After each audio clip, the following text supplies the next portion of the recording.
Welcome to the channel, everybody. It's your host NGE, and we back with another crazy video. Today we talking about Mia Khalifa, Carlee Russell, and Ariana Grande. Man, they all got some wild stories, man. So let's go ahead and just get into it. Oh, we're comparing stats. Baby girl doesn't know that I am Tom Brady at this game. Married at 18, divorced at 21. Second marriage, married at 25, divorced at 28. Third engagement, engaged at 29, ended it at 30, but I kept the ring. I'm still keeping Tom Brady on his toes. We should not be afraid to leave these men. We are not stuck with these people. Marriage is not a sanctimonious thing. It is paperwork. It's something, it's a commitment you make to someone.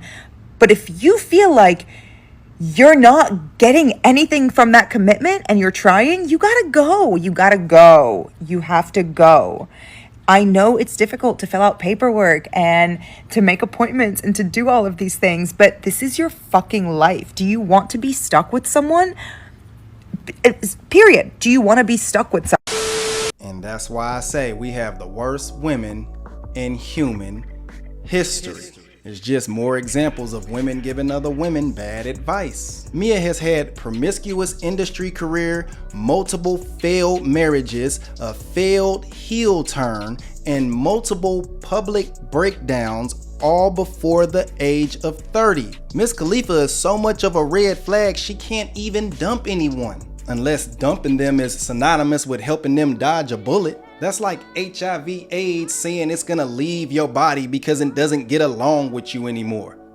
Good! And to this point about being stuck with someone, that's the whole point of till death do us part. But I guess that's just another one of those vows that women tell the pastor that they can't agree to. Any man foolish enough to bring this Jezebel, Banshee, Wraith demon before the altar deserves all the ridicule coming his way. My advice to Mia is to keep that ring, because when you turn 40, it can remind you of how cheap and easy the man that gave it to you was. The one or two women that might be watching this video, y'all need to recognize that this is what broken and bitter looks like. Notice how she's saying all this with a cigarette in her hand. She's stressing. Don't learn from the words of these women, learn from their mistakes. Mia has doomed herself to a life of no respect, fake love, emotional loneliness, and a past that will haunt her for the rest of her life. And it will haunt her children and any man that's dumb enough to deal with her. Ariana Grande is one of the most successful singers of all time, but she's definitely not a winning girlfriend of the year because she's cheated multiple times. Ariana Grande had one of her first public relationships ever in 2013 with Jay Brooks when she was 20 years old. They ended up breaking up when Ariana Grande came out dating Nathan Sykes, but then Jay Brooks came out saying she cheated on him with him.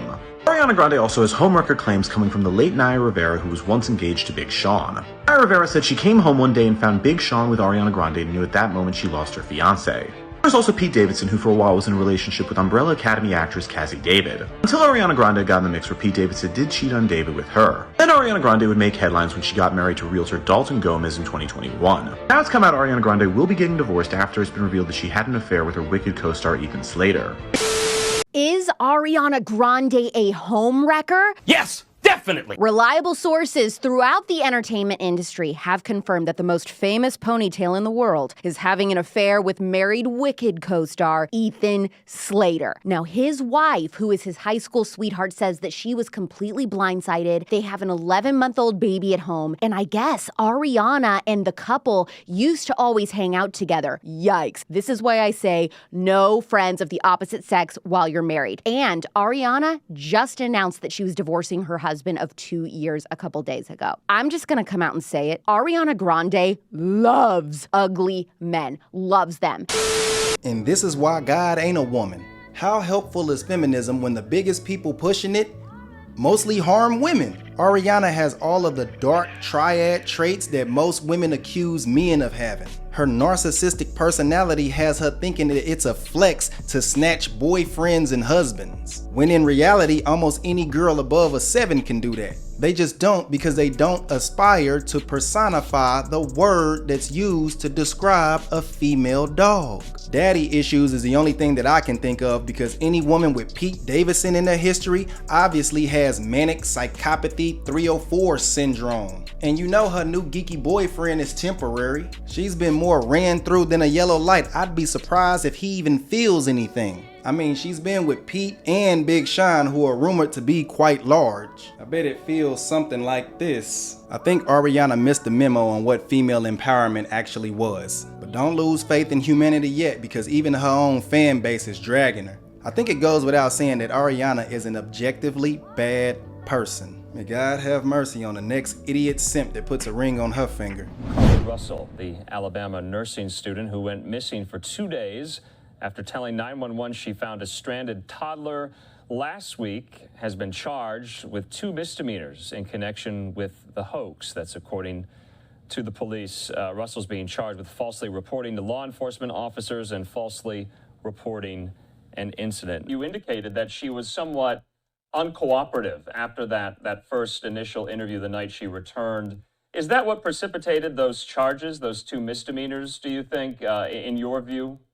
No, we would have, we were going to charge under the circumstances. We charged exactly under Alabama law what we could charge. Okay. And they happened to be misdemeanors, and made the statement at that press conference that I didn't feel like that misdemeanor was really proper. In Alabama, you could go out and steal up to $500 worth of merchandise, shoplifting, and it's the same charge.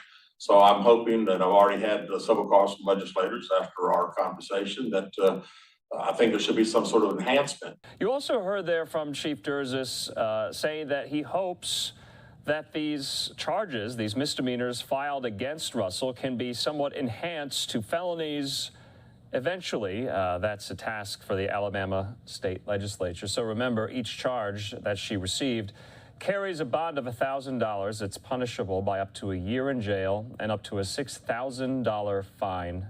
Russell was later released from jail after posting bond. So this needs to be a felony. If they can lock up the former president and make his crimes out to be the worst, then they can drop some felony charges on this chick. There is no way that you're gonna convince me or any other sane person that she is mentally disabled. There is a clear difference between being mentally disabled and criminally stupid. She's criminally stupid. Too stupid to know you're not supposed to smile in your mugshots. But she was sane enough to know that if she mentioned an abandoned child, that would light a fire under everybody's ass. Black women all across America was upset when they had to endure the collective clown show this woman put on. I hope they throw the book at Carlee Russell, because Carlee Russell is the female modern day version of the boy that cried wolf. If somebody does actually end up kidnapping her for real, they'd probably get a hell of a head start before we all realize that it's not a hoax this time. This is also why women shouldn't lie about worst case scenario crimes. Because if it comes out as a lie, you make yourself more vulnerable to it actually happening to you. The 3 women I've covered today are stories of women who have done irreversible social damage to themselves. This is why we say you cannot protect what you cannot control. When women are out of control and they're left to their own devices, they tend to self-destruct, then somehow end up blaming the patriarchy anyway. Man, that's the video. I appreciate anybody that stuck around to the end. Please be sure to like, comment, and subscribe. Be sure to hit me up on Instagram at nge_nevergoodenough, or hit me up on my email at ngenevergoodenough@gmail.com. And remember, become the change you want to see. It's your boy, NGE. Peace.